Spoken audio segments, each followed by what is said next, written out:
प्रतिष्ठा, इस सब चीजों में नंबर 1 है ये वाला काव्य।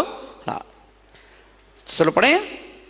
तो पहले शुद्धि करेंगे। उच्चई रसोक, उच्चई रसोक तरु, तरु संसृत, संसृत मुन मयूख, मुन मयूख।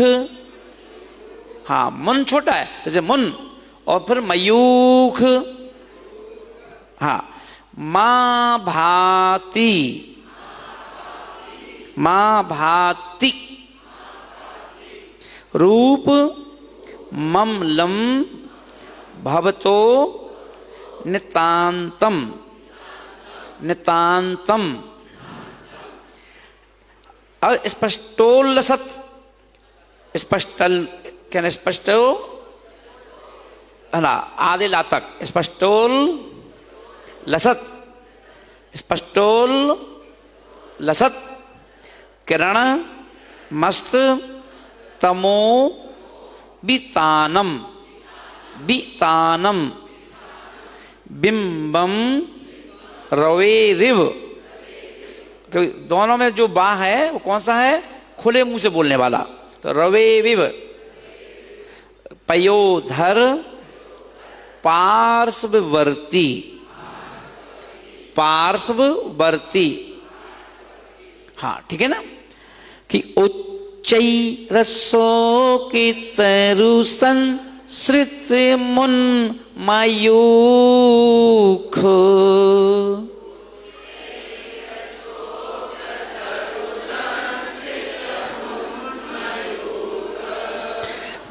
मयूख नहीं बोलना है ना, मयूख।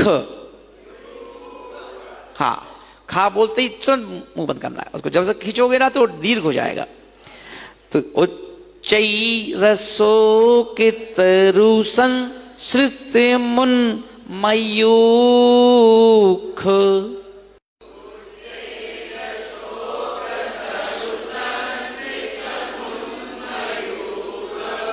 मां भाति रूप ममेलम भवेतो नितांतम,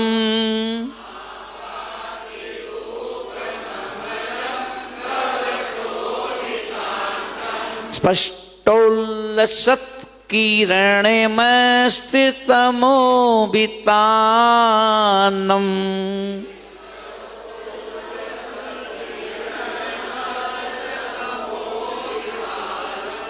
बिंबम रवेर्योपयो धर पार्श्ववर्ती।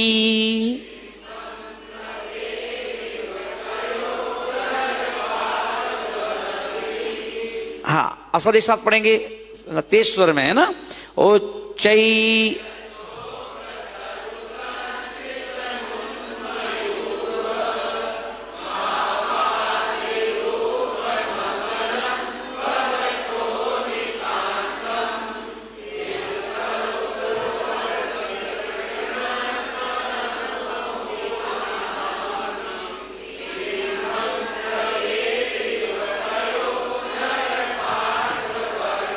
हाँ, तीसरी पंक्ति में आपकी ट्रेन बहुत धीमी हुई थी, है ना। हाँ, चौथी में फिर आप जोश में आ गए थे। तीसरी पंक्ति है तो स्पष्टो, स्पष्टोल, स्पष्टोल, फिर लसत अलग है, स्पष्टोल लसत और स्पष्टोल लसत किरण, मस्त तमोबितानम। हाँ, इसलिए इसमें तीसरी पंक्ति पे गाड़ी धीमी नहीं करना है, जोर से ही बोलना है इसको। स्पष्टोल्लसत किरण मस्त तमोबितानम, है ना।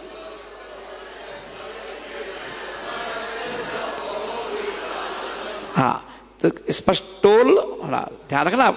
पढ़ो फिर से एक बार। उच्चई रसो के तरु,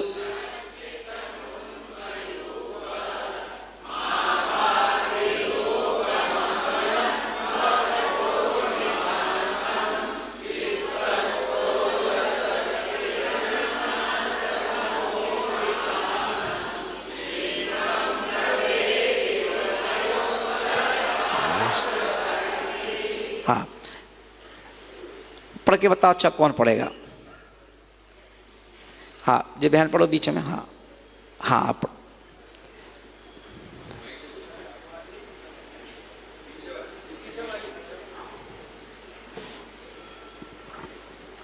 नमोस्तु गुरुदेव। हाँ। उच्चैरशोकतरुषांश्रितमुन्मयूख मा भाति रूपममलं भवतो नितान्तम् स्पष्टो सत्किरणमास्ततमोवितानं बिम्बं रवेरिव पयो धर पार्श्ववर्ती।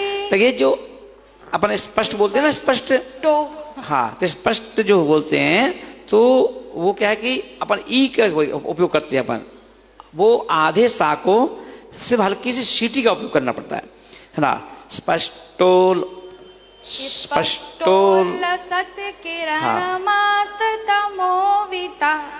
हाँ पष्टोल का पष्टोल है ना, पष्टोल लसत पष्टोल लसत पष्टोल लसत है ना। तो हल्का सा सीटी निकालते शुरू करना है। पष्टोल लसत किरणमस्तितमोवितानम है ना। चलिए और कौन पढ़ेगा। हाँ पीछे बहन पर, हाँ पीली साड़ी वाली आप ही नमस्ते महाराज। उच्चैरशोकतरुसंश्रितमुन्मयूख मा भाति रूपममलं भवतो नितान्तम् स्पष्टोल्लसत्किरणमस्ततमोवितानं बिम्बं रवेरिव पयो धर पार्श्ववर्ती। बहुत बढ़िया। हाँ पढ़ो। हाँ आप पढ़ो चलो। क्या देते बड़ा।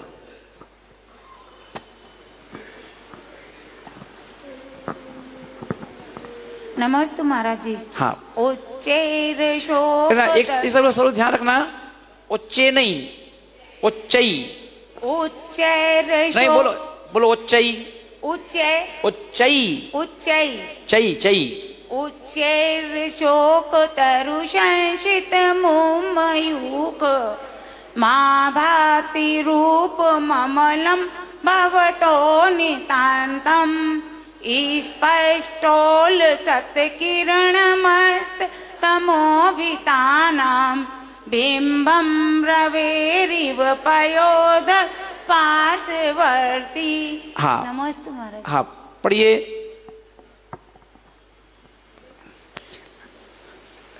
जैन नगर पढ़ो, जैन नगर।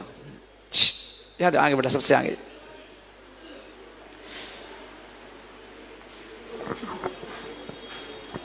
नमस्ते गुरु।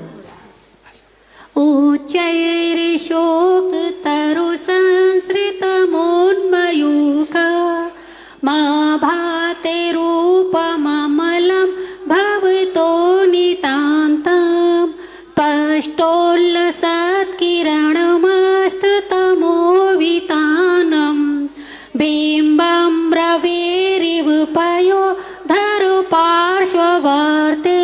बहुत बढ़िया। हाँ और कौन पढ़ना चाहता है। हाँ इन्हें दे दो, इन बहन जी को दे दो।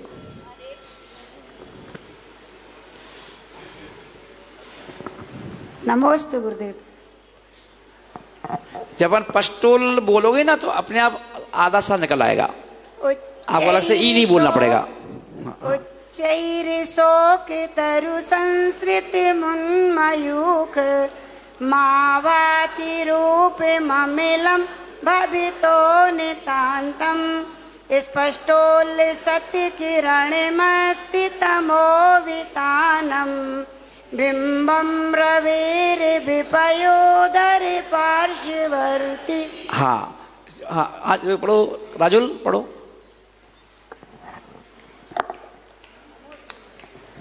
नमोस्तु गुरुदेव।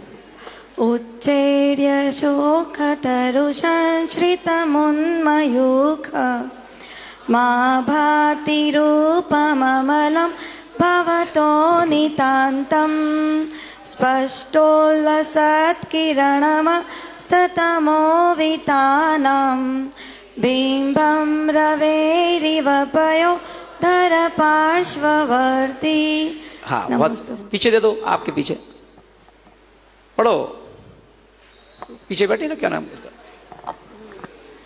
हाँ आगे तो पीली साड़ी, हाँ पढ़ो, पढ़ेंगे वो चेयर वाले भी पढ़े, अगला वाला चेयर वाला से। हाँ उच्चैरशोके तरु संसिते मुन्मयूखा मा भाति रूपे मम्मलं भवतो नितान्तं स्पष्टोलस किरणमस्ते तमोवितानं। कहा बोल दिया? फिर से बोलो तीसरी पंक्ति। स्पष्टोलस नहीं, स्पष्ट मत बोलो, पष्टोलसत। पष्टोलसस्ते किरणमस्ते तमोवितानं बिम्बं रवेरिवे पयोधरे पार्श्ववर्ती। ठीक। नमोस्तु। हाँ अब हमारे जेंट्सों की तरफ भी तो लाओ। हाँ हाँ लाओ भाई, चलो दो भैया वो हाथ खड़ा करें, और निर्मल जी को दो फिर।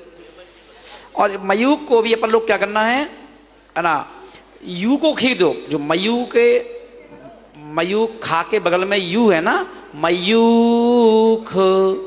ओ चैरसो के तरुसन श्रित मुन मयूख। और ज्यादा नहीं खींचना, मयू को यू खींचते हुए वो खा कहते ही मुंह बंद तुरंत, नहीं तो वो खे खू हो जाएगा, है ना। नमोस्तु महाराज जी।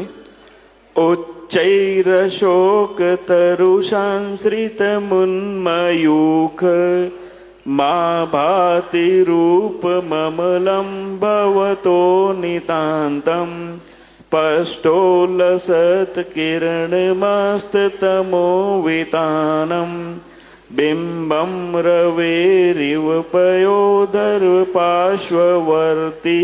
हाँ बहुत अच्छे, पढ़ो आशीष। अच्छा सॉरी। हाँ दो भैया दो।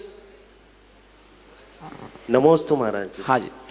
उच्चैर्शोक तरुसांश्रित मुन्मयूख मा भाति रूपममलं भवतो नितान्तं स्पष्टोल्लसत्किरणमस्ततमो वितानं बिम्बं रवेरिव पयोधर पार्श्ववर्ती।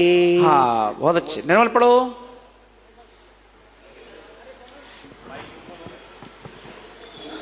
नमस्ते गुरुदेव। हाँ उच्चैर्शोकतरु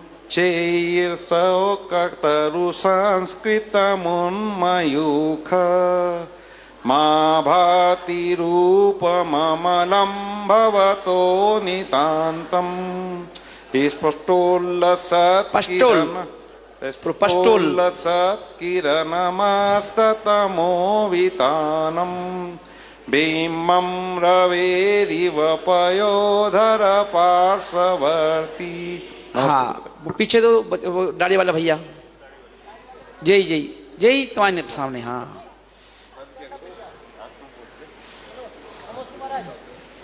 नमोस्तु महाराज जी। उच्चैर्शोक तरुषंसित मुन्मयूख मा भाति रूपममलं भवतो नितान्तं पष्टोलसत्किरणमस्ततमोवितानं बिम्बं रवेरिव पयोधर पार्श्ववर्ती। बहुत बढ़िया। नमोस्तु महाराज। हाँ राकेश जी पढ़िए।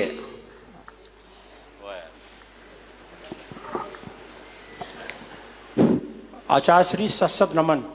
उच्चैरशोक तरुषांश्रित मुन्मयूख मा भाति रूपममलं भवतो नितान्तं स्पष्टोल्लसत् किरणमस्ततमोबितानं बिम्बं रवेरिविपयो दर्पार्श्ववर्ती। हाँ पीछे छोटू दादा ना, दादाजी बैठे। हाँ चश्मा वाले दादाजी, चश्मा वाले दादाजी, हाँ दे दो। हाँ वो खड़े ना।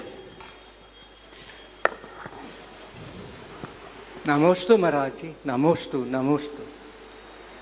उच्चैरशोकतरुसंसृतमुन्मयूख मा भाति रूपममिलं भवतो नितान्तं पष्टोल्लसत्किरणमस्ततमोवितानं बिम्बं रवेर्पयोधर पार्श्ववर्ती।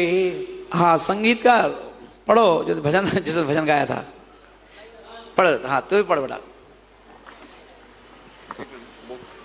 पढ़ो अच्छे धुन में अच्छे। अब तुम्हें नहीं पता तुम बाहर बैठे हो, कौन सा वाला अंकल है?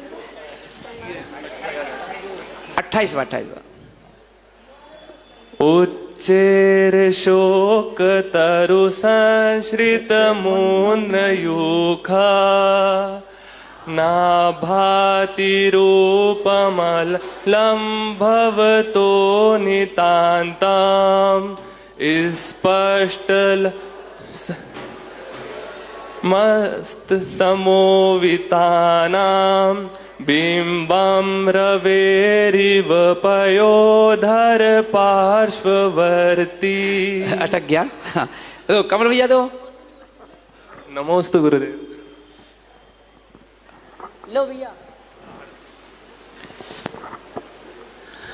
बारंबार नमोस्तु गुरुदेव। उच्चैरशोकतरु संसृत मुन्मयूख मा भाति रूपममलं भवतो नितान्तं स्पष्टोल्लसत्किरणमस्ततमोवितानं बिम्बं रवेरिव पयोधर पार्श्ववर्ती। हाँ बड़कुल जी पढ़िए, बड़कुल जी।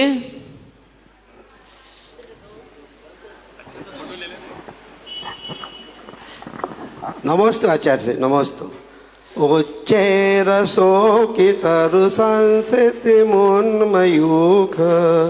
मा भाति रूपममिलं भवितो नितान्तं पष्टोल्लसत्किरणमस्तितमोवितानां बिम्बं रवेरिविपयो दरे पार्श्ववर्ती। नमस्ते। यहाँ दो, सुशील जी को दो।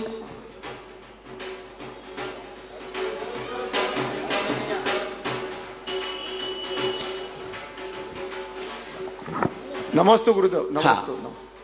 उच्चैर शोक तरु संश्रित मुन्मयूख मा भाति रूपममलं भवतो नितान्तं पष्टोल्लसत्किरणमस्ततमोवितानां बिम्बं रवेरिव पयोधर पार्श्ववर्ती।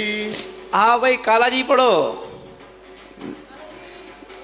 कला लसिया जी में मुख्य मूल नायक आदिनाथ हैं, पढ़ो। नमस्ते महाराज जी। अरे ये छोटू कौन ढोल बंद करो उसका जरा। अच्छा साइड है क्या? उच्चैर शोकतरु संश्रित मुन्मयूख मा भाति रूपममलं भवतो नितान्तं पष्टोल्लसत्किरणमस्ततमोवितानं बिम्बं रवेरिव पयोधर पार्श्ववर्ती। हाँ हमारे राजा साहब पढ़ो।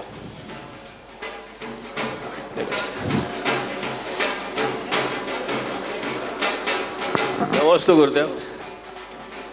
उच्चैर शोक तरु संसृत मुन्मयूख मां भाति रूपममलं भवतो नितान्तं स्पष्टोल्लसत्किरणमस्ततमोवितानं बिंबं रवेरिव पयोदर पार्श्ववर्ती। अच्छा, बहुत बढ़िया सब जी। अरे दवाई में पावर आ जाएगा। दद्दू पढ़ो।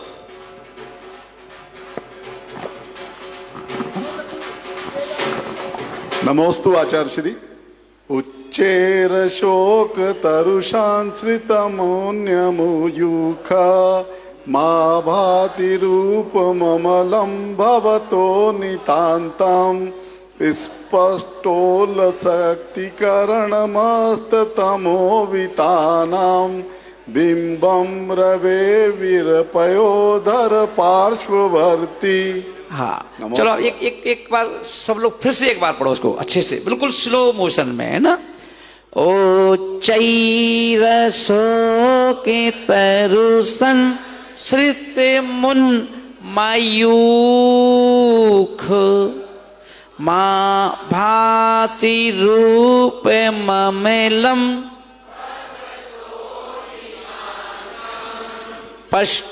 पष्टोल्लसत् किरणेमस् बिंबम।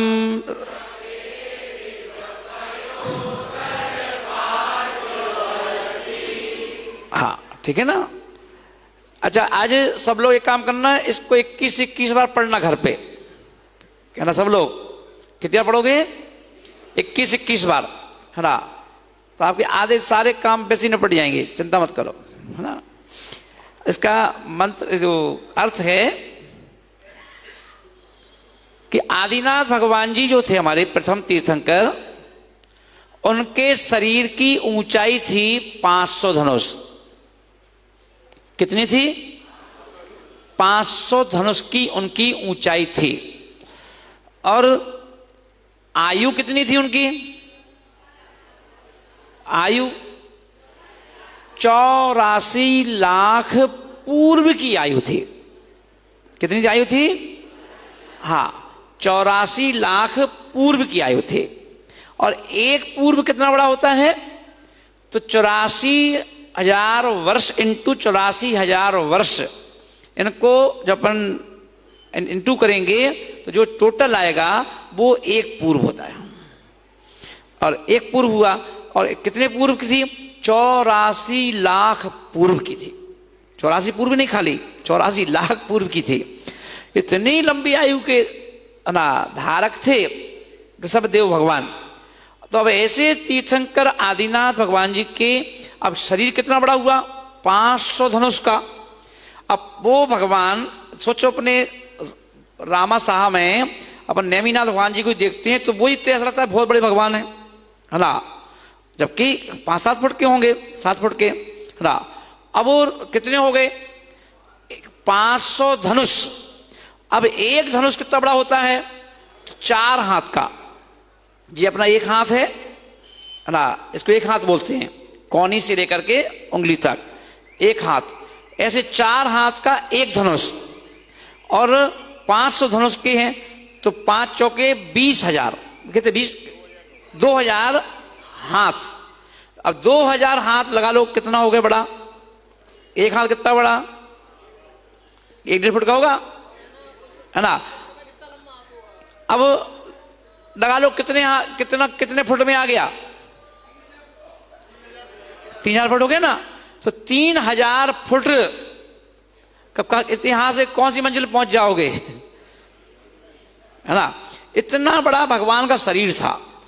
अब वो भगवान जी जब जंगल में वन में गए और किसी वृक्ष के नीचे जाके बैठ गए, है ना, तो उसके अब यहां बखान किया जा रहा है यहां पर कि हे भगवान, ऊंचे हरे भरे अशोक वृक्ष के नीचे आप विराजमान हैं।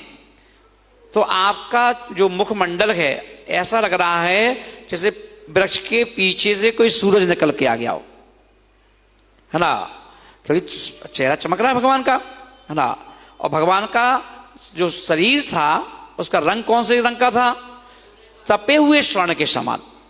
जो सुबह सुबह सूर्य जब निकलता है तो जिस कलर का होता है ना, जिसको अपन सब देख लेते हैं, है ना, ऐसे रंग का भगवान का शरीर था 16 भगवानों का।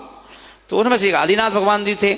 तो आचार्य महाराज क्या बोल रहे हैं कि वृक्ष के नीचे बैठ कर के जब आप बैठे हो तो आपका शरीर तो ऊंचा हो गया, अब चेहरा जो है ऐसा लग रहा है जैसे पीछे से क्या होगा, सूरज निकल के बाहर आ रहा हो और सोने जैसा तन आपका झलक रहा है, मानो काले काले बादलों के बीच में एक सूरज बैठा हो, ऐसा आपको देख करके लग रहा है। ऊंचे अशोक वृक्ष के नीचे संस्कृतम विराजमान उन मयूख जिसकी किरणें ऊपर की ओर जा रही हैं, ऐसा भवता आपका नितांतम अत्यंत अम्लम निर्मल रूपम यानी स्वरूप स्पष्ट रूप से उल्लसत चमकती हुई किरणों वाले अस्त तमोवितानम अंधकार के विस्तार को नाश करने वाले मेघों के पार्श्ववर्ती यानी पास में स्थित रवे सूर्य के बिंब के समान आभाती शोभायमान हो रहा है ना। वही कि हे भगवान, आपका जब आप अशोक वृक्ष के नीचे बैठे हैं तो आपका शरीर ऐसा लग रहा है जैसे सूरज निकल रहा हो और काले काले जो मेघ हैं उनके बीच में से सूरज निकल आया हो। क्योंकि भगवान के जहां भगवान बैठते हैं तो भगवान के शरीर से भी, है ना, वो तो एक सूरज है, भगवान के शरीर से सैकड़ों सूरज के बराबर प्रकाश निकलता है ना, और उस प्रकाश के आगे सूर्य का प्रकाश भी ढक जाता है। तो ऐसा भगवान का सुंदर सलोना शरीर होता है। आगे समझ में सबको? हाँ, इसका मंत्र है ओम ह्रीम अर्हम नमो महातवाणम झ्रौम झ्रौम नमः। ओम, अब सब अलग अलग टुकड़े टुकड़े करके बोलो। ओम ह्रीम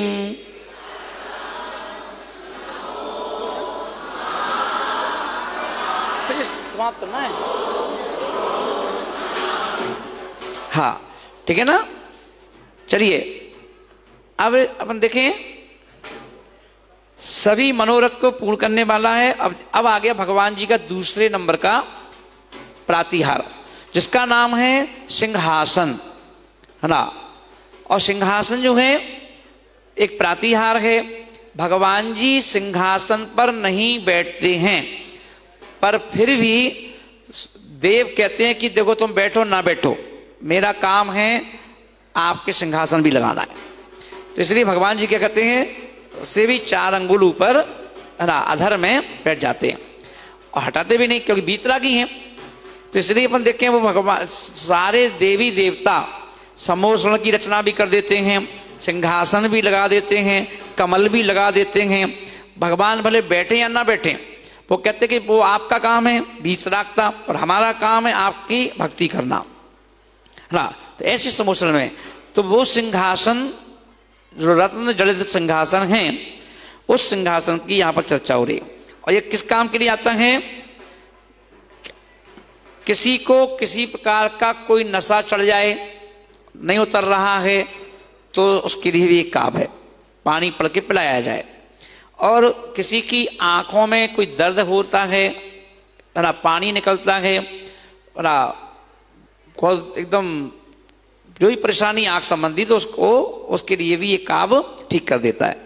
तो आई ड्रॉप का काम भी करता है। सिंहासने, सिंहासने, हाँ, सिंहासने मणि मयूख, मणि मयूख शिखा, शिखा विचित्रे, शिखा विचित्रे बिभ्राजते, बिभ्राजते तो बपु कनकाबदातम,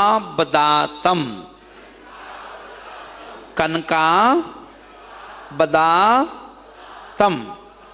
बिंबम बियद बिलस दंशु लता बितानम तुंगोदयाद्रि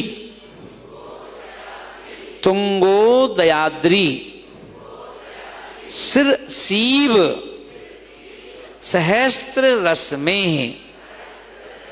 सहस्त्र रश्मि।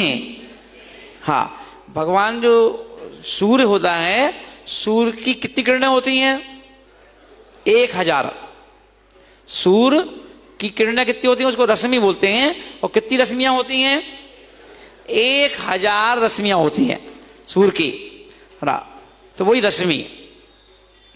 ठीक है, असल पढ़ेंगे हम लोग कि सिंहासने मणिमयूख शिखा विचित्रे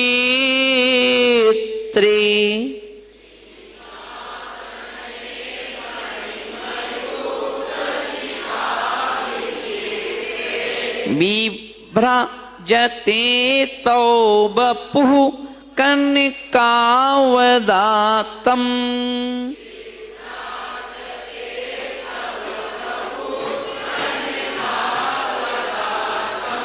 बिंबम बियत विलसिदंशुलता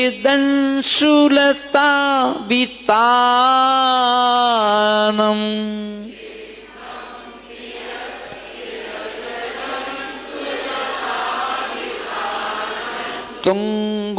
तुंगोदयाद्रि शीर्षि सहस्त्र रश्मेः।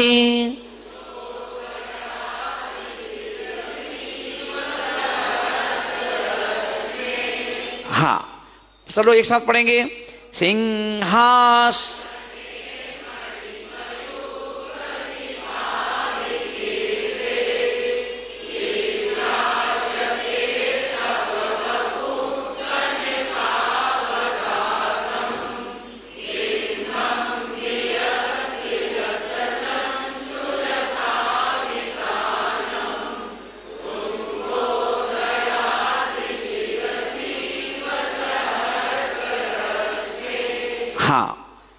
पढ़ के आशीष पढ़ो, आओ आकाश पढ़ो।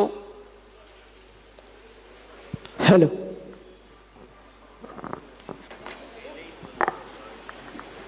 नमोस्तु गुरुदेव। सिंहासने मणिमयूख शिखा विचित्रे विभ्राजते तब वपुः कनकावदान्तं बिंबं वियद् विलसदंशुलतावितानं तुंगोदयादिशिरसीव सहस्त्ररश्मि। हाँ, सतीश जी पढ़िए।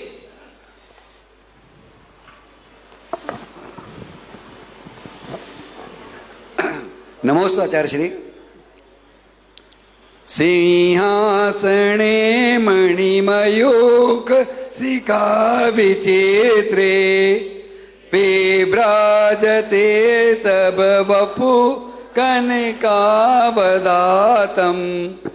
बिंबं वियद् विलसदंशुलता वितानं तुंगोदयाद्रि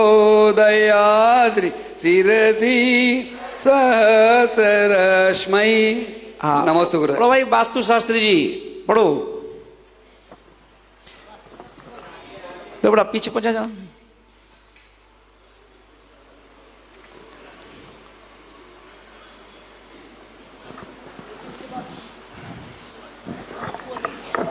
नमोस्तु आचार्य श्री। सिंहासने मणिमयूख शिखा विचित्रे विभाजते तब वपुः कनकावदातं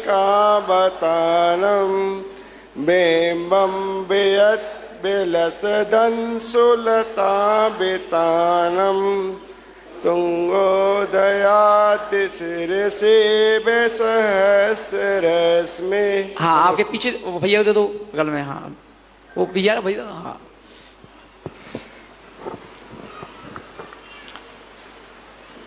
हाँ पढ़ो पढ़ो। नमस्ते गुरु। हाँ। सिंहासने मणिमयूखे शिखा विचित्रे विभाजिते तवे वपो कनकावदातां बिम्बं बेयद विलसितांसिलतावितानं तंगोदयाद शिरसि सहस्तिरस्मे। हाँ पीछे दे दो उनको भैया को। हाँ हाँ आप ही से। हाँ नमोस्तु महाराज जी। हाँ सिंहासने मणिमयू। फिर से शुरू से। सिंहासन कहाँ है? सिंहासन सिंहासने मणिमयूख शिखा विचित्रे विभ्राजते तव वपु कनकावदातं बिम्बं वियद्विलसदंशुलतावितानं तुंगोदयाद्रिशिरसीव सहस्ररश्मे। बहुत बढ़िया। चलो आ जाओ, एक आध दो महिलाओं से पढ़वा दो, यहाँ कुर्सी वालियों से। हाँ पढ़ो, जिनने भजन गाया था ना। हर्ष भैया थोड़ा जल्दी जा बेटा। हाँ वीडियो तो नहीं बन रही।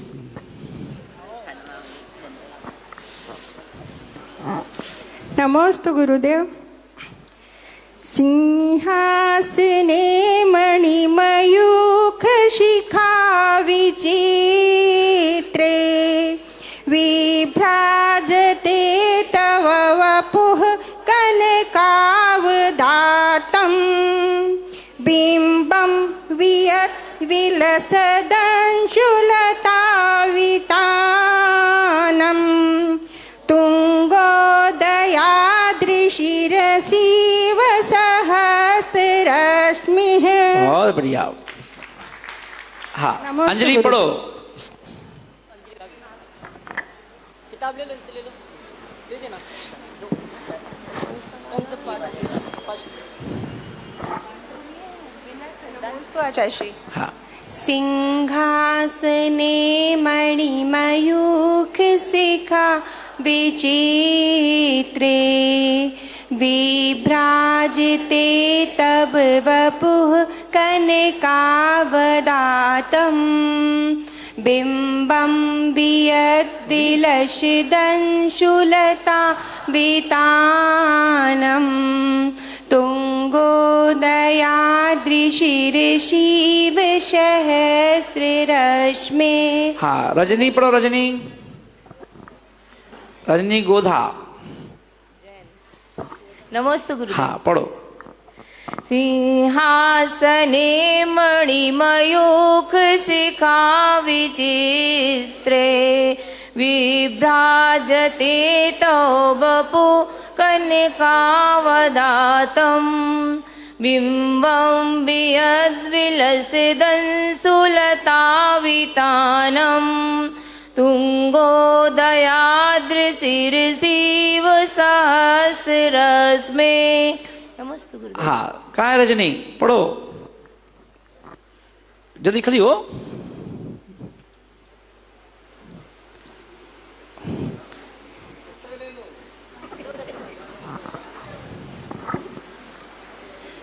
सिंहासन मणिमयूख। माइक को पास में कर लो, पास में। राकेश भैया कह रहे हैं, राकेश गोधा के माइक को पास करवा दो महाराज जी। आचार्य श्री नमो। हाँ। सिंहासने मणिमयूख शिखा विचित्रे विभ्राजते तव कनकावदातं बिम्बं विलसितंशुलतावितानं तुंगोदयाद्रिशिरसीव।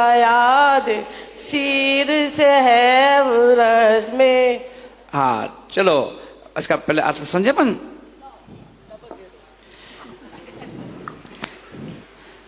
कि मणि यानी रत्न और मयूख किरण शिखा विचित्रे पंक्तियों से शोभित सिंहासन जिसमें जो मणि हैं उसमें अलग अलग विचित्र विचित्र तरह की मणियाँ उस सिंहासनों में क्या जड़ित हैं, और उस सिंहासन पर आपका स्वर्ण के समान स्वच्छ बपू यानी शरीर, सरसी शिखर पर बियद यानी बिलसद आकाश में शोभित अंशुलता वितानम किरण रूपी लता समूह वाले सहस्त्र रस में सूर्य की हजारों किरणों के बिंब के समान शोभायमान लगता है। बोले कि भगवान जब आप सिंहासन पर विराजमान होते हैं, और जब सिंहासन पर आप विराजमान हैं, बैठते नहीं सिंहासन पर, ये ध्यान रखना है ना, पर शब्द कहने में आ रहा है ऐसा कि सिंहासन पर आप जब विराजमान होते हैं तो ऐसा लगता है, क्योंकि अपन देखें भगवान कहाँ बैठते हैं, समोसरण में।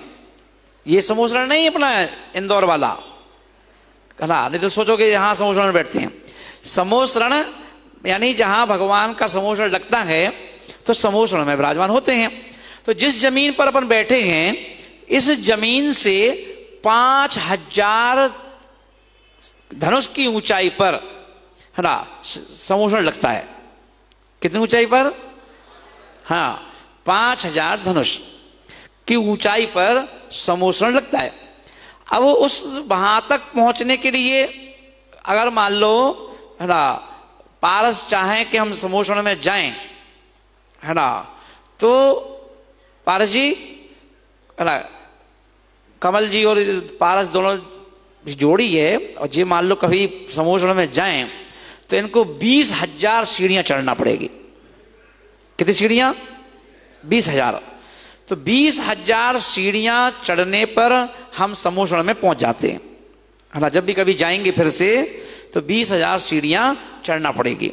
तो 20,000 सीढ़ियां चढ़ के और हम क्या करते हैं कि उस स्थान पर पहुंच जाते हैं, क्योंकि भगवान को केवल ज्ञान होते ही भगवान अपने आप, उनका शरीर 5,000 धनुष ऊपर चला जाता है ना। तो इसलिए 5,000 सीढ़ियों की व्यवस्था बनाई जाती है देवताओं के द्वारा। और वहाँ जो सीढ़ियाँ बनती हैं, जो 20,000 सीढ़ियाँ बनती हैं, वो सीढ़ियाँ व्यक्ति बिना हाँपी लिए हुए, बिना कोई पसीने के, बिना कोई थकान के एक अंतर में पहुँच जाता है ना। भागवत अक्षय है। जैसे अपन देखते हैं ना आजकल मेट्रो में, अब सीढ़ियाँ लगी रहती हैं, खड़े हो जाओ अपने आप ऊपर पहुँच जाओ, है ना। तो ऐसे ही ये सारी व्यवस्थाएं भगवान जी के समोसरण में रखी गई हैं कि उस समोसरण में ना किसी को भूख लगे, ना किसी को प्यास लगे, ना किसी को ना वहाँ पर किसी का मृत्यु हो, ना वहाँ किसी का जन्म हो। ये उस समोसरण के अक्षय है ना। वहाँ पर कोई अप्रिय घटना नहीं घटती है, किसी प्रकार का कोई मन मुटाव नहीं होता है, कोई लड़ाई झगड़ा नहीं होता है, कोई बैठने उठने के ऊपर कोई लड़ाई झगड़ी नहीं होते हैं, है ना। वहाँ पर कोई कुर्सी नहीं होती, है ना। ये कुर्सियाँ मुर्सियाँ यहीं मिलेंगी तुम लोगों को बैठने के, ध्यान रखना। समोसरण में तो जमीन पे ही बैठना पड़ता है ना। वहाँ पर किसी को कोई स्थान नहीं दिया जाता, है ना। वहाँ पर सब 12 सभाएं जो होती हैं, उसमें स्वर्ग के देवी देवता भी और साथ में मुनिराज भी, सबका एक स्थान एक सा है। सिर्फ कोटे अलग अलग हैं, है ना, पर बाकी सब बैठते जमीन पर हैं। ऐसा नहीं कि बिहार सागर पहुँच गए तो उनके लिए, है ना, अलग से भैया चौकी लगाओ, है ना। आचार्य विद्यासागर जी महाराज पहुँचे तो कौन से कभी इनके लिए तखत लगाओ, है ना। कोई विश्वसरा पहुँचे भैया इनके लिए कुछ नहीं। कोई भी आचार हो, उपाध्याय हो, साधु हो, है ना, अपने कोटे में जाओ और बैठ जाओ, है ना। सीधे सीधे स्फटिक मणि की ना दीवार बनी रहती है और एक कोटा बना रहता है आपका कि दीवार से खिंची रहती है जिससे आप कोई दूसरा ना आए। तो भगवान मुनि राजों के कोटे में उनके साथ कोई नहीं बैठता, खाली मुनिराज ही रहते हैं, है ना। और जो जैसे भगवान बैठे हैं ना, तो भगवान के एक और दाईं और बाईं ओर जो हैं, तो एक और मुनिराज लोग होते हैं और दूसरी ओर में जानवर होते हैं, है ना। फिर तीसरी कोटे में और कोई बैठेगा। तो जानवरों को भी सबसे बगल में रखा गया है भगवान के, है ना। समझ में आ रहा ना। तो इस प्रकार से तो भगवान के समोसरण में जाने के लिए कितनी सीढ़ियाँ? 20,000 सीढ़ियाँ चढ़ करके वहाँ पहुँचते हैं। अब यहाँ कोई व्यक्ति नीचे से देखेगा भगवान को ऊपर बैठे हुए, और ये तो 20,000 सीढ़ी चढ़ के अपन समतल जमीन पे पहुंचोगे। उसके ऊपर भी 3 कटनी वाली, जैसे अपन ध्वजारोहण बनाते हैं ना, ध्वजारोहण के लिए 3 कटनी बनाते हैं, ऐसी 3 कटनियों कई कटनी होती हैं, उसके ऊपर भगवान विराजमान होते हैं, है ना। तो इसलिए कभी यहाँ बोल रहे हैं कि भगवान बताओ, कोई व्यक्ति नीचे से देखे उन भगवान को बैठे हुए, है ना, तो कैसे लगते हैं वो यहाँ पर बताया जा रहा है, ठीक है ना। कि हे भगवान, उस उदयाचल की चोटी पर सूर्य बिंब जैसा लगता है आपका चेहरा, आपका शरीर, वैसा आपका मनोहर शरीर सिंहासन पर सोने जैसा शोभायमान होता है। ऐसा लगता है कोई सोने की पुतली ही बैठी हो, है ना। सिंहासन का वर्णन कर दिया। समझ में आ गया सबको, है ना। समझ में आ गया। समोषण कहाँ होता है, और ये समोषण की चर्चा है। तो समोषण जब भी भगवान को केवल ज्ञान होता है तो अपने आप भगवान इतने हल्के हो जाते हैं कि वो 5000 धनुष की ऊंचाई पर जाकर के ही रुकते हैं। उन्हें कोई वहां बैठने की जरूरत नहीं है, वो तो अपने आधार में बैठे रहते हैं, है ना। न गिरते हैं ना कुछ होता है ना। और फिर वो समोषण क्या करते हैं, देवता देखते हैं भगवान पहुंच गए ऊपर, तुरंत माया है उनके पास, तो वो एक झटके में समोषण बना देते हैं। ऐसा नहीं अपन को तो लगेगा देखो कि भाई भोजन व्यवस्था बनाना है तो पहले टीन शेड लगाओ, कितना टाइम ठाका फूटी फट फट फट फट फट फट, और तोड़ना उसको बेचारे को वापस ही करना पड़ा, तो कितनी खराब 1-2 घंटे तो खटपटा चलती रही, खट फट फट फट फट फट फट दिन नहीं रही, है ना। पर देवताओं को ऐसा टाइम ही लगाना पड़ता कि पता चला कि कोई कारपेंटर बैठा है तो वो कीलें ठोक रहा है, कोई कुछ कर रहा है, कोई कुछ कर रहा है, तो वहाँ ये कुछ नहीं है। वहाँ तो एक झटके में ना, और सारा काम वहाँ पर रत्नों के चूर्ण का होता है। रत्नों के चूर्णों का, सारे जितने स्वर्ग में ना हीरे मोती पन्ने जो होते हैं उनसे समोषण बनाया जाता है ना। वो कहते भगवान के समोषण में जब भगवान बैठेंगे, कि भगवान को लिए चाहिए नहीं, बना दो और अपने आप ले जाओ उठा के पूरा स्वर्ग के देवता, तो वो कुबेर उठा के ले जाता है अपना, ना। ठीक है ना, समझ में आ गया आपको सबको, ना। तो ऐसे सिंहासन पर आप कैसे उस सिंहासन पर सोने जैसे ही दिखाई देते हैं। ओम ह्रीम अर्हम नमो घोर तबाणम झ्रोम झ्रोम नमा। अब ये उन मुनिराजों के लिए नमस्कार किया गया इस मंत्र में जो घोर तपस्वी हैं, बहुत तप करते हैं, उनके लिए नमस्कार किया गया, है ना। इसलिए सारे मंत्र खतरनाक है क्योंकि इसमें नमस्कार किया है ना। तो ओम ह्रीम अर्हम नमो घोर तबाणम झ्रोम झ्रोम नमा। हाँ देखिए, किसी को कैसी परेशानी हो ना, आपको किसी के पास जाके गंदा ताबीज नहीं मांगना है ना। आपको क्या करना है, अगर परेशानी बहुत ज़्यादा चल रही है, किसको कहें, कौन सुनेगा, किसको सुनाए, इसलिए चुप रहते हैं, है ना। तो इसलिए अगर इस स्थिति में है तो हमें कुछ नहीं करना है। ये भक्तांबर जी के जो पहले से लेकर अभी तक के इतने 27-28 मंत्र पढ़ चुके हैं, तो ऐसे जो 48 मंत्र हैं, तो इन रोजाना अपन मंदिर जाएं और मंदिर में या घर पर, है ना, इन 48 मंत्रों को क्या करें, रोजाना 11-11 बार पढ़ना चालू करो, है ना। 11-11 बार पहला मंत्र है, 11 बार दूसरा मंत्र है, 11 बार तीसरा मंत्र है, 11 बार चौथा मंत्र है, 11 बार, है ना। आप चाहे तो 21 बार कर सकते हो, है ना, जैसा आपके पास टाइम हो, टाइम के अकॉर्डिंग आप कर सकते हैं, है ना। और यदि आपने ऐसा करना चालू कर दिया तो आप 15 दिन ही कर पाओगे, और 15 दिन में आप कहोगे, आपको लगेगा कि तो रास्ते खुल गए अपने आप, ना। तो जैन दर्शन में और कुछ नहीं है, यही सिर्फ रोका गया है कि आप जैन हो, उन्होंने कहा हाँ जैन है हम, तो बस किसी के सामने हाथ मत फैलाना, है ना, ये कह दिया गया। अगर जैन हो तो हाथ मत फैलाना। सारे मंत्र हैं, आप पढ़ो इनको, रोजाना इनकी जाप करो, है ना। तो इनकी आप पूरी माला भी फेर सकते हो हर मंत्र की, कि एक दिन में हम 10 मंत्र की माला 10 फेर लेंगे, 20 फेर लेंगे, है ना। फिर उसके दूसरे दिन फिर उसके आगे के फेर लेंगे, और ये चला था। तो जैसे भी आप चाहते हो, है ना, जैसा आपके पास टाइम है, जिसमें आपको आकुलता व्याकुलता ना हो, ऐसा नहीं कि मुंह टेढ़ा मेढ़ा करके जाप करो ना, ऐसा नहीं। जाप भी कैसे खुश होकर करना चाहिए, खुश होकर के ना, एक उत्साह के साथ, खुशी होना चाहिए, उत्साह होना चाहिए। और फिर उसका मतलब ओम ह्रीम अरम नमो जिनाणम झोम झोम नमा, ओम ह्रीम अरम नमो ओहि जिनाणम झोम झोम नमा, ओम ह्रीम अरम नमो परमोहि जिनाणम झोम झोम, इस टाइप प्रयास से। तो एक एक शब्द ऐसा नहीं अपन जैसे भी पढ़ते, अपन जल्दी अरम टोके नहीं, तो ओम ह्रीम अरम नमो जिनाणम, एक एक शब्द अच्छा है ओम, क्योंकि ओम के अलग ओम बीजाक्षर जो है उसके अलग देवी देवता हैं, ह्रीम जो हैं उसके अलग देवी देवता हैं, अरहम हैं उसके अलग देवी देवता हैं। मतलब जल्दी पढ़ दोगे तीनों मिक्स हो जाएंगे, है ना। इसलिए क्योंकि देवी देवता का तो मान चाहते हैं, भगवान नहीं चाहते मान, पर देवी देवता तो चाहते हैं। क्योंकि देवी देवता कहते हैं भाई हमें जितने अच्छे से आप याद करोगे, हम सीता को, जब हम सीता को अग्नि को पानी बना सकते हैं तो हम आपके लिए भी सब कुछ कर सकते हैं, भैया ऐसा बोलते हैं, है ना।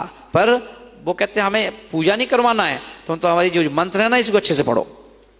ये तो अपन लोग हैं आजकल कि आजकल तो देवताओं की दुकान इतनी चल रही है, जहाँ देखो वहीं पूरे वर्ल्ड में जहीं वहीं देखो देवी देवताओं की दुकान चल रही है जबरदस्त, है ना। और वह खूब उनकी पूजा हो रही है। वीतरागी भगवान की पूजा कम होने लगी आजकल, देवी देवताओं की ज़्यादा होने लगी, है ना। आरतियां जो हैं तो अपन देख लो, पता चला कि देवी देवताओं की आरती के दीपक इतने रखे मिलेंगे, है ना।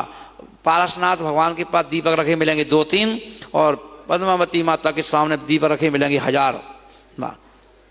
तो हो गया ना ऐसा, है ना। हम लोग लाल मंदिर पे थे दिल्ली में, तो वहाँ पर शुक्रवार के दिन देखते थे, तो पारसनाथ भगवान जी की इतनी बड़ी बेदी है, वहाँ पर पता चला 2-3 दीपक टमटमा रहे हैं शाम के वक्त।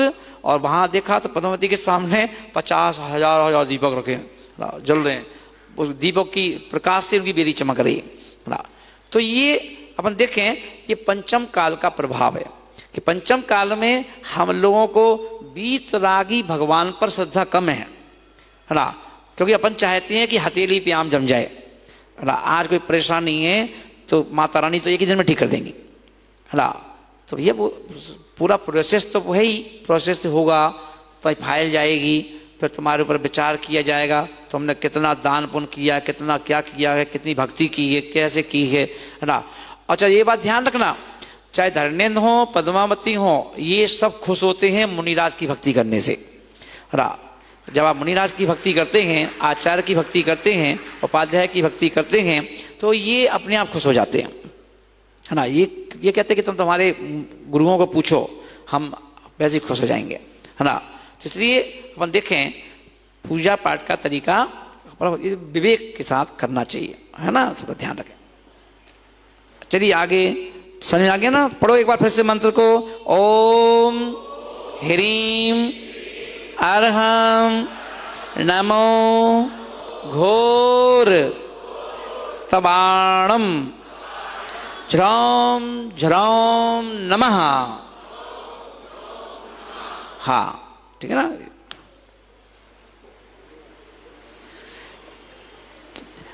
अब अपन देखें भगवान के ऊपर तीसरे नंबर का प्रातिहार छत्र। छत्र कितने होते हैं? 3 छत्र क्यों होते हैं? क्योंकि भगवान 3 लोक के नाथ हैं, और एक बड़ा हो, सबसे बड़ा, उससे छोटा, एक उससे छोटा, ऐसे 3 छत्र होते हैं। और 3 छत्र इस बात का प्रतीक हैं कि भगवान जी सबसे नीचे सबसे बड़ा, उसके ऊपर उससे छोटा, उसके ऊपर और उससे छोटा, ये 3 छत्र होते हैं। और सबसे जो बड़ा छत्र है वो किस बात का प्रतीक है? अधोलोक का, उसके ऊपर मध्यलोक का, और उसके ऊपर वो ऊर्ध्वलोक का प्रतीक। तो ऐसे 3 लोक के प्रतीक हैं वो 3 छत्र। वो भी रत्नों से जड़े हुए होते हैं, है ना, वो भी जड़े हुए होते हैं, और वो भगवान के ऊपर लगे होते हैं। और कई महानुभाव ऐसे हैं, जब मैं देखता हूँ कोई अभिषेक होता है तो अभिषेक करने में क्या करेंगे, पहले तो छत्र को हिलाते हैं, है ना। पहले छत्र को हिलाएंगे फिर अभिषेक करेंगे। छत्र का हिलाने का मतलब क्या है? छत्र से कोई संबंध है ही नहीं, ना तो कोई छत्र देवता है, कोई देवता नहीं है छत्र ना। छत्र तो भाई छाता है, वो एक सम्मान है भगवान का, और तो उनके भगवान के सम्मान को हिला रहे हो है ना, तो तुम्हारा सम्मान हिल जाएगा, है ना। 3 लोक का राज है, आप उसको हिला रहे हो, है ना। तो हिलाने का कोई भी किसी भी ग्रंथों में उसका विधान नहीं है छत्र हिलाने का। छत्र को घुमाने का तो है कि उसको हल्का घूमने की व्यवस्था है तो उसको घुमा दो, है ना, पर जरूर वो भी जरूरी नहीं है ना, क्योंकि छत्र का हिलना, छत्र का झूलना ये भी कोई अप्रिय घटना का संकेत करती है, और आप तो अपने हाथ से हिला रहे हो, तो इसलिए हाँ घुमाना आया है। तो छत्र जो है ना, छत्र को हमेशा ना टच करें तो अच्छा है। आप तो सीधे सीधे भगवान पे अभिषेक करो डायरेक्ट दोनों हाथों से, है ना। छत्र को ना हिलाओ ना घुमाओ और अभिषेक करो फर्स्ट क्लास। और भगवान के जो सर हो, अब मान लो रामासाय के भगवान हैं, इतने बड़े भगवान हैं, तो अभिषेक हमेशा मस्तक पे करना चाहिए, नाक की सीध में ले जाओ, ये मस्तक है यहाँ करो, जिससे जल की धारा सामने आना चाहिए, है ना, जल्दी फल मिलता है इसका। तो इस बात का ध्यान रखना चाहिए। तो छतर कितने 3, सबसे नीचे अधोलोक का प्रतीक, उसके ऊपर मध्यलोक का प्रतीक, उसके ऊपर ऊर्ध्वलोक का प्रतीक, तो 3 छत्र होते हैं भगवान के ऊपर। उसका एक काव्य है, और वो तो भी आएगा ना, आएगा आएगा।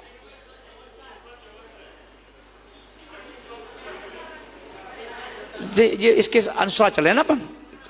हाँ 31वां है ना, 30वां है क्या? अच्छा, तो मुझसे गलती हो गई, एक पेज जल्दी पलट गया ज्यादा। अच्छा, ठीक, सॉरी। तो अपन यहां देखेंगे कि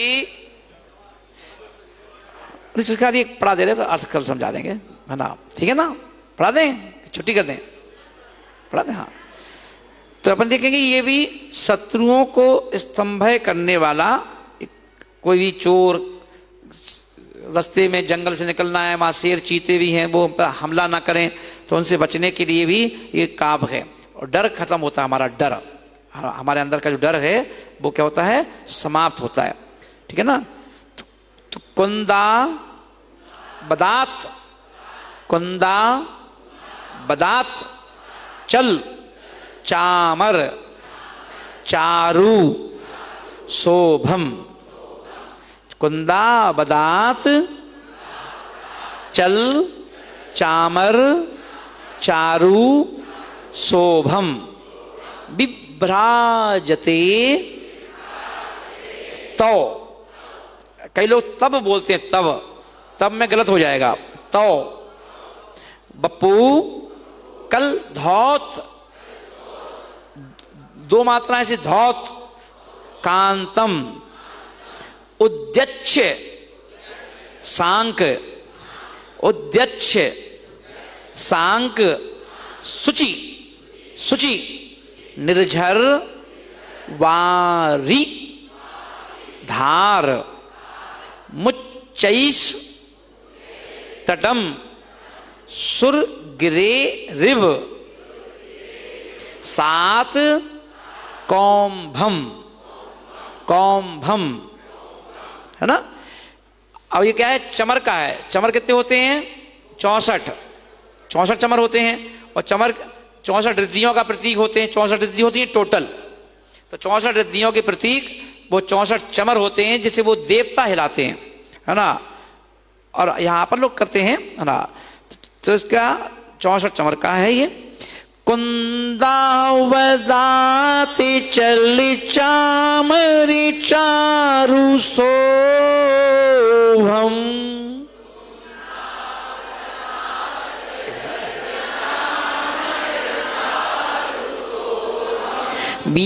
बिभ्राजते तो बपु कल धाति कांतम।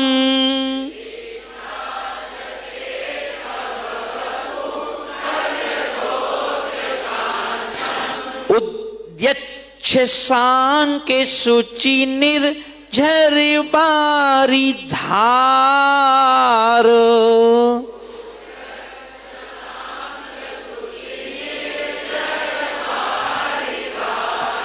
मुच्चैस्तटम सुरगिरे र्यु 7 कौम्भम।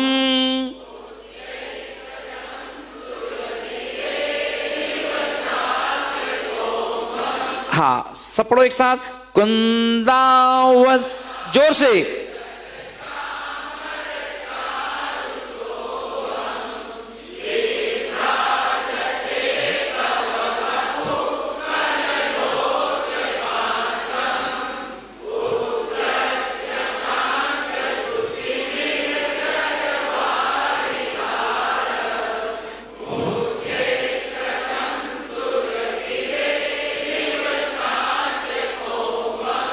हाँ, बहुत बढ़िया ना।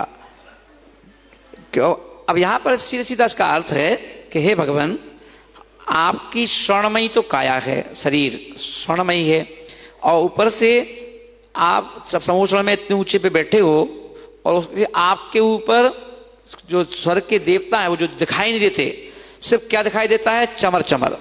और चमर भी काय का होता है, इसका नहीं होता गोटे का, जो अपन के यहाँ तो गोटे के होते हैं, वहां चमर चामरी गाय के होते हैं। काय के होते हैं, चामरी गाय के, वो सफेद सफेद बाल से होते हैं ना बहुत सारे, है ना, वो अब इकट्ठे हो, खूब खूब बाल होते हैं, है ना, और इकट्ठे 64 होते हैं। तो ऐसा लगता है कि ऊपर से देखने पर, नीचे से देखने पर जैसे कोई झरना ही भगवान के सर पर गिर रहा हो, है ना, कि वो सफेद सफेद रहते हैं, तो ऐसा लगता है, और सब देख करने वाला दिखता नहीं है, सिर्फ बाल ही बाल दिखते हैं, तो ऐसा लगता है कि कोई पानी का झरना ही ऊपर से भगवान के ऊपर हो, गिर रहा हो।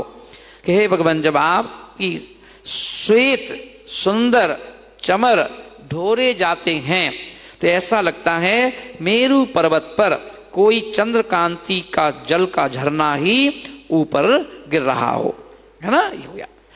अब अपन देखेंगे 15 अगस्त को अपन यहाँ क्लास नहीं लग पाएगी। उस दिन सुबह अपन यहाँ से 8 सवा 8 तक के समथिंग यहाँ से अपन निकलेंगे और वहाँ पहुँचेंगे कहाँ पर, राजबाड़े पर।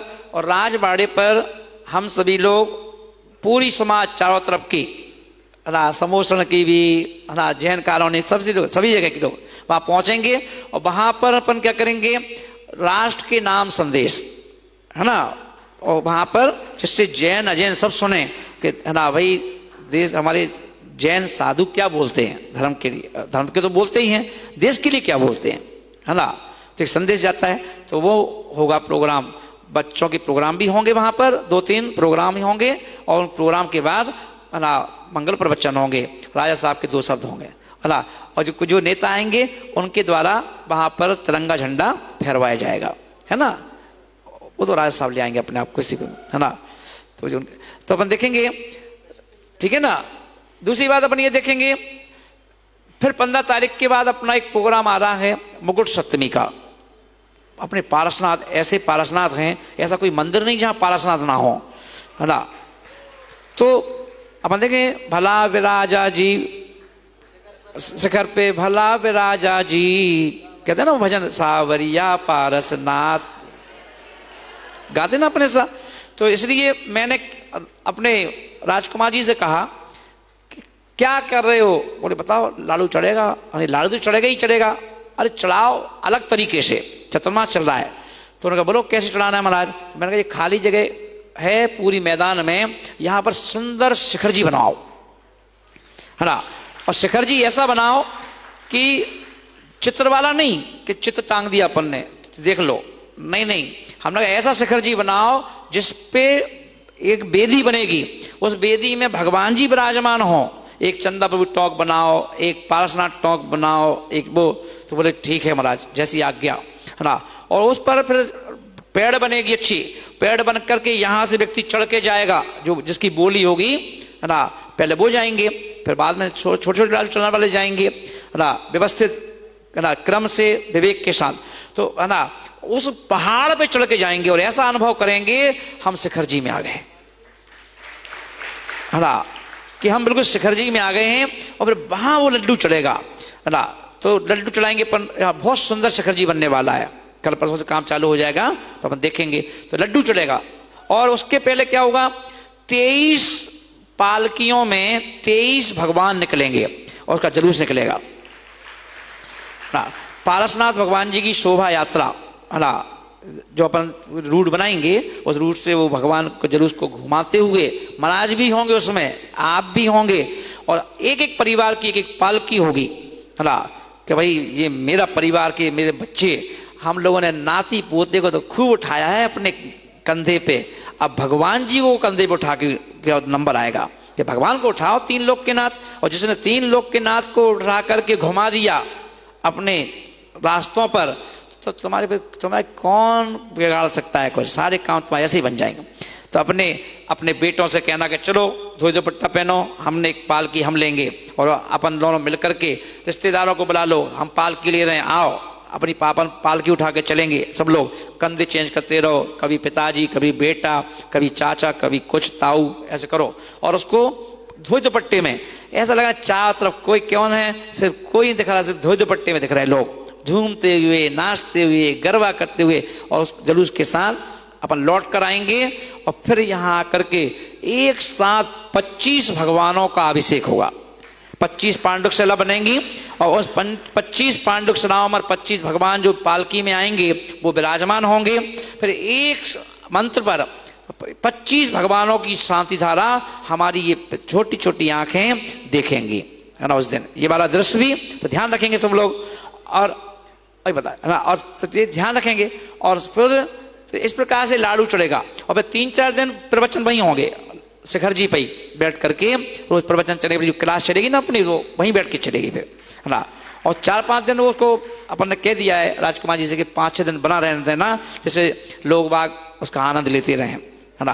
तो उस पर अपन रोजाना शाम को गरबा करवाएंगे, उसी पे सब लोग आरती लेके आरती करेंगे, है ना। तो उसका बड़ा सुंदर सुंदर उपयोग करेंगे अपन सब लोग मिल करके, ध्यान रखेंगे। तो ये से उसके बाद आएगा रक्षाबंधन। तो रक्षाबंधन पे सभी बहनें भैया के पास आती जाती हैं, उनका धंधे का टाइम होता है, साल में एक बार तो आता है भैया वालों से निकलवाने का, है ना। तो अपन देखिए, इसलिए अपन ने उसके 2-3 दिन पहले संडे पड़ेगा, 3 दिन पहले, तो अपन उस संडे को, है ना, क्या करेंगे, 700 मुनि राजों पर जो उपसर्ग हुआ था उसका विधान करेंगे अपन संडे को। तो सब माताएं बहनें जिनकी जो जो समस्याएं हैं सब उसमें क्या करेंगे, अपने अपने घर से नरियल लाएंगे, नरियल, है ना, 700 नरियल चढ़ेंगे उसमें, है ना। तो एक बहुत बृहद विधान करेंगे। अब बेहद रामा जी का देखना कैसे विधान करवाते हैं, अब तो क्लास देखिए अपन ने, आप विधान देखना, तो विधान करेंगे तो उसको रक्षाबंधन का। और फिर जिस दिन रक्षाबंधन होगा उस दिन लड्डू चढ़ाएंगे, और उस दिन मुनि राज को जिनकी कोई भैया ही नहीं है बेचारे, किसी बहन के भैया हैं नहीं, तो उनको हम लोग भैया बनेंगे उस दिन, तो वो राखी बांधेंगे, है ना। तो ये वाला 30 तारीख को प्रोग्राम करेंगे, है ना। और उसके बाद आएगा पर्युषण पर्व। तो पर्युषण पर्व में 10 दिन कौन हमारे साथ घर छोड़ के रहना चाहता है, 10 दिन, है ना, आराम से यहीं शुद्ध भोजन, है ना, चाहे एकासन करना हो तो एकासन करो, 2 बार खाना हो तो 2 बार खाओ, मना नहीं किया जाएगा, है ना, आपकी खुशी में खुशी, पर शुद्ध भोजन, है ना। गद्दे पल्ली पे जो अपन रोज सोते हैं 10 दिन के लिए चटाई पे सोएंगे, है ना, 10 दिन के लिए चटाई पे सोएंगे, और अपने क्लास पढ़ो, सबको एक डिब्बा दिया जाएगा, जैसे हमारे पास कमंडल होता है ना, आपको स्टील का कमंडल दिया जाएगा एक, है ना, कि उसको लेके चलो, लघु शंकर जाना है तो अपना कमंडल लेके जाओ, लघु शंकर के आओ, शुद्धि करके आओ, सब चीज सिखाई जाएगी। तो उन जो जैसे 10 दिन में हमारे महाराज जी ने अनुभव किया था, आज महाराज बन गए कि नहीं बन गए, है ना। कब किया था, 2007 में, महाराज अभी बने इस साल, है ना।